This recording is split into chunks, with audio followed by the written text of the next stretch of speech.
Hello बच्चों, let's see this question. The question says what is correct about monocot stem. तो question हमसे पूछ रहा है, यहाँ जो चार स्टेटमेंट्स दिए हैं that is A, B, C and D, इसमें मोनोकॉट स्टेम के हिसाब से कौन सा स्टेटमेंट बिल्कुल करेक्ट है। तो क्वेश्चन के लिए जो हमारा की कॉन्सेप्ट रहेगा, it is going to be monocot stem. तो यहाँ पर हम इसके बारे में डिटेल्स देखेंगे एंड इसके कुछ कैरेक्टर्स भी स्टडी करेंगे। तो ये जो है एक इजी क्वेश्चन है। सो मोनोकॉट स्टेम में जो मेन कैरेक्टर होता है वो ये है कि इसमें कैम्बियम एब्सेंट होता है।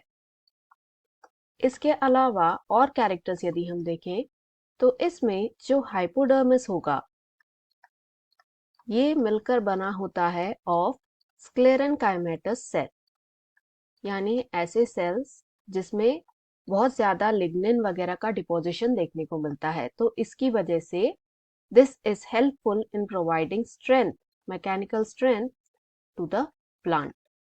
इसके अलावा यदि हम इसके वैस्कुलर बंडल को स्टडी करें तो जैसा कि हमने यहाँ प्रीवियसली देखा कि कैम्बियम इनमें एब्सेंट होता है, यानी जो जाइलम एंड फ्लोएम इसमें प्रेजेंट होते हैं in the vascular bundle, they are in close contact to each other.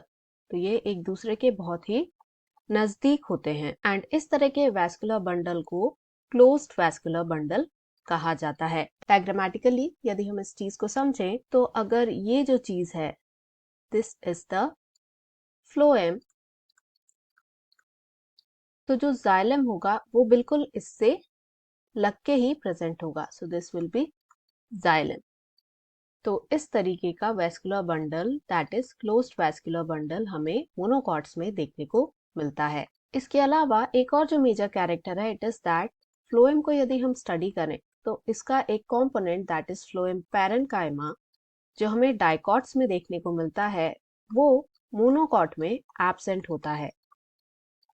Why? Because इसमें सेकेंडरी ग्रोथ जो है वो नहीं पाई जाती।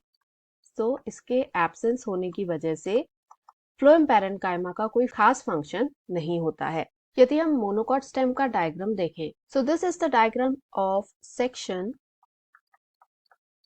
ऑफ मोनोकॉट स्टेम जिसे माइक्रोस्कोप के अंदर स्टडी किया गया है। तो यहाँ पर हम देखें तो जो सबसे आउटर मोस्ट लेयर हमें दिख रही है दैट इज द एपिडर्मिस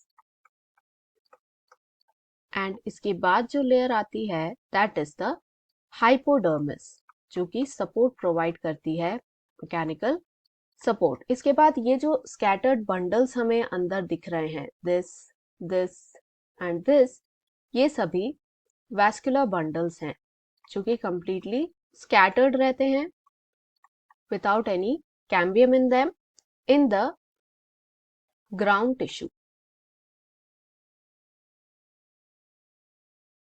तो इस तरीके से मोनोकॉट स्टेम की प्रॉपर्टीज होती हैं। अब क्वेश्चन में दिए स्टेटमेंट्स को देखते हैं। A says hypodermis is sclerenchymatous, vascular bundles are closed, phloem parenchyma is absent। तो ये बिल्कुल करेक्ट है जैसा हमने इस पॉइंट एंड इस पॉइंट में डिस्कस किया है। B says hypodermis is sclerenchymatous, vascular bundles are open, phloem parenchyma is absent। तो ये incorrect है because vascular bundles they are closed, not open। C कह रहा है hypodermis is collenchymatous, तो ये यहीं पे गलत हो गया because ये sclerenchyma का बना होता है, collenchyma का नहीं। D says hypodermis is sclerenchymatous, vascular bundles are closed, phloem parenchyma is present। तो ये incorrect है because ये जो phlorenchyma है it is absent in this case। तो इन सब को देखकर हम कह सकते हैं जो करेक्ट स्टेटमेंट है या करेक्ट आंसर है it is option A, that is hypodermis is sclerenchymatous, vascular bundles are closed, phloem parenchyma is absent। Hope you understood it well. Best of luck.